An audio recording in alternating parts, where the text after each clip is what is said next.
The summer I turned 10, I found myself on the winding road to Cloverfield, a quaint province where the hills rolled gently under a sky that always seemed to be smiling. My grandparents' house sat at the edge of a sprawling clover meadow, a white clapboard cottage with a tin roof that gleamed in the sun, a wraparound porch adorned with hanging flower baskets, and a windmill that creaked lazily in the breeze.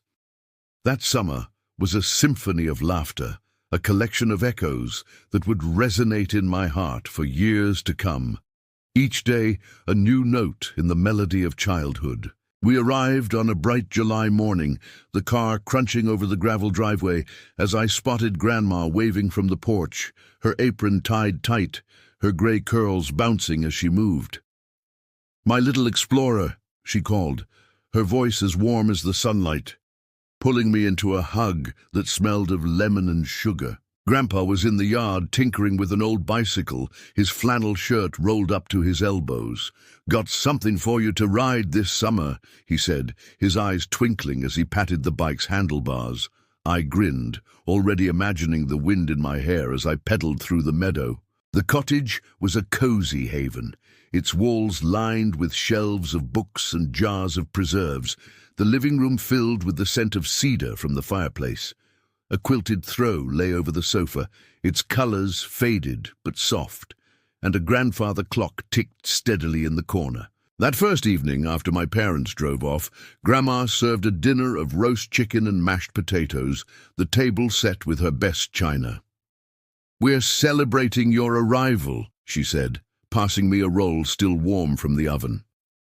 Grandpa told me about the meadow, how it was once a sea of clover so thick you could lie down and disappear. "We'll explore it tomorrow," he promised, and I went to bed in the attic room, a small space with a slanted ceiling and a window that opened to the stars, the quilt pulled tight around me as I dreamed of adventures. The next morning, I woke to the smell of bacon and the sound of Grandpa whistling in the kitchen. Grandma was at the stove, flipping flapjacks, her apron dusted with flour. "Morning, Sleepy," she said, sliding a plate in front of me. After breakfast, Grandpa wheeled out the bicycle he'd fixed, its frame a faded green with a new bell that jingled when I rang it. "Let's take her for a spin," he said, leading me to the meadow. The clover stretched out like a green carpet, dotted with white flowers, and I pedaled through it, the wheels bumping over the uneven ground, the wind rushing past as Grandpa jogged beside me, laughing. "You're a natural," he called, and I felt free. The meadow my playground, the bike my wings. That afternoon, Grandma decided it was time to make lemonade, her special recipe with a hint of mint. We picked the mint from a patch by the porch, its leaves cool and fragrant, and I helped her squeeze the lemons, the juice stinging my fingers. "Stir in the sugar slow," she said, handing me a wooden spoon.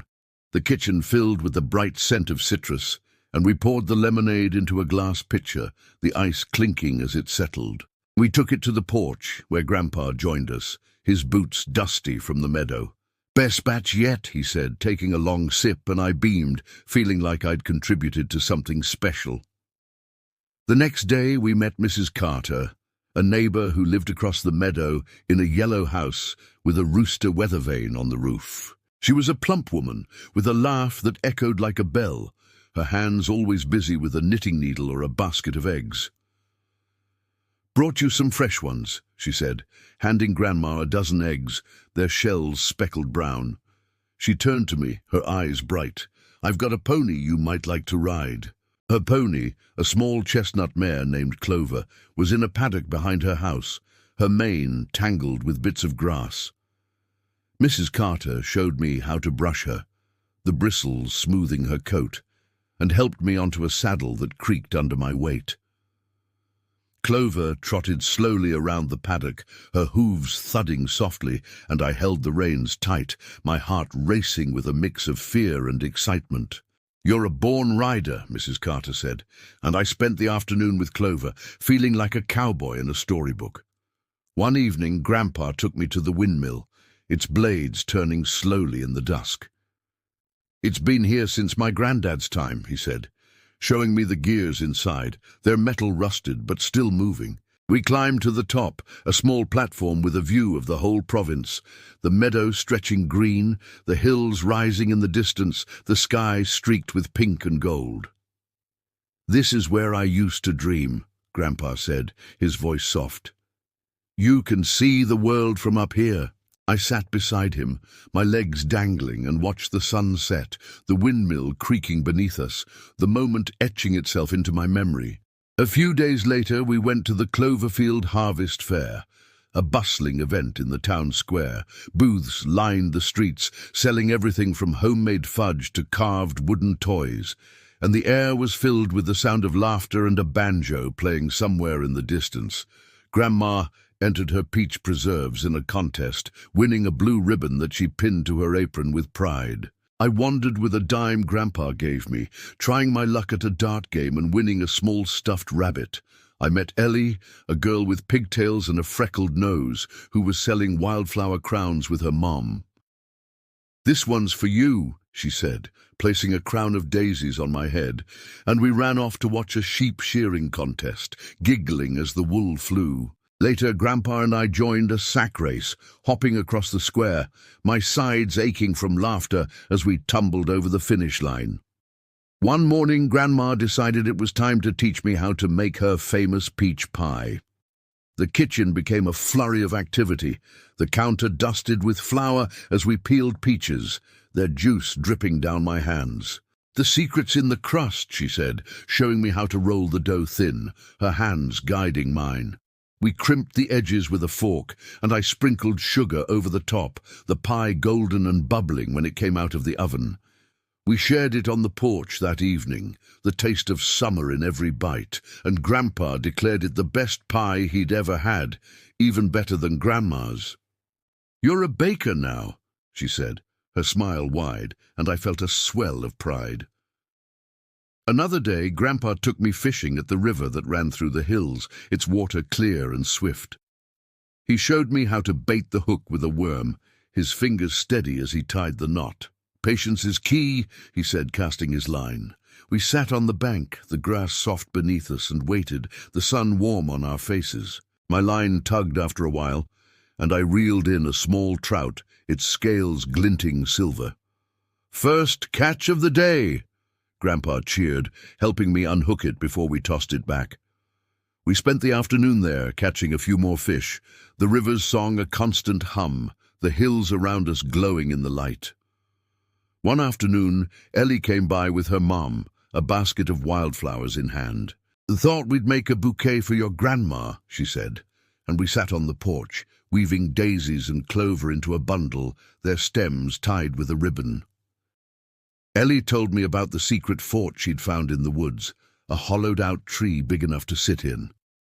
"I'll show you tomorrow," she promised, and we did, trekking through the trees until we found it, a gnarled oak with a hollow just my size.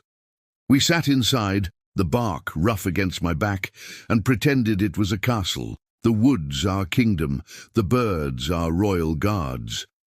As the summer neared its end, Grandpa suggested a stargazing night. We spread a blanket in the meadow, the clover soft beneath us, and lay back, the sky above a canvas of stars. Grandma brought a thermos of hot cocoa, its warmth seeping through the tin mug as I sipped. Grandpa pointed out constellations, Leo the lion and Cygnus the swan, his finger tracing their shapes. "They've been up there longer than any of us," he said, his voice low. "They'll be there when you're my age too." I stared up, the stars twinkling, and felt a connection to something bigger, the meadow holding us close as the night deepened. My last day in Cloverfield came with a bittersweet ache. Grandma made a special breakfast of cinnamon rolls, their icing sticky on my fingers, and Grandpa gave me the stuffed rabbit I'd won at the fair, a small token of our summer. "Keep it safe," he said, his hand on my shoulder. Ellie stopped by to say goodbye, a daisy tucked behind her ear, and we hugged, promising to write. When my parents arrived, I hugged Grandma and Grandpa tight, my eyes stinging. "You've left your laughter here," Grandma said, her voice soft. "It'll echo in these walls." As we drove away, I watched the cottage fade, the meadow waving goodbye with its clover. Cloverfield had given me a summer of echoes, riding through the meadow, fishing in the river, baking with Grandma, stargazing with Grandpa, laughing with Ellie. It was a place where joy lived in the smallest things, a melody I'd hum for years to come. Years later, I'd return to that cottage, the meadow still green, the windmill still creaking. Grandma and Grandpa would be gone, but their laughter would linger in the creak of the porch, their love in the quilt on my bed. Ellie would be there, grown but with the same freckled smile, and we'd sit in the hollow tree one more time, the echoes of our childhood ringing clear.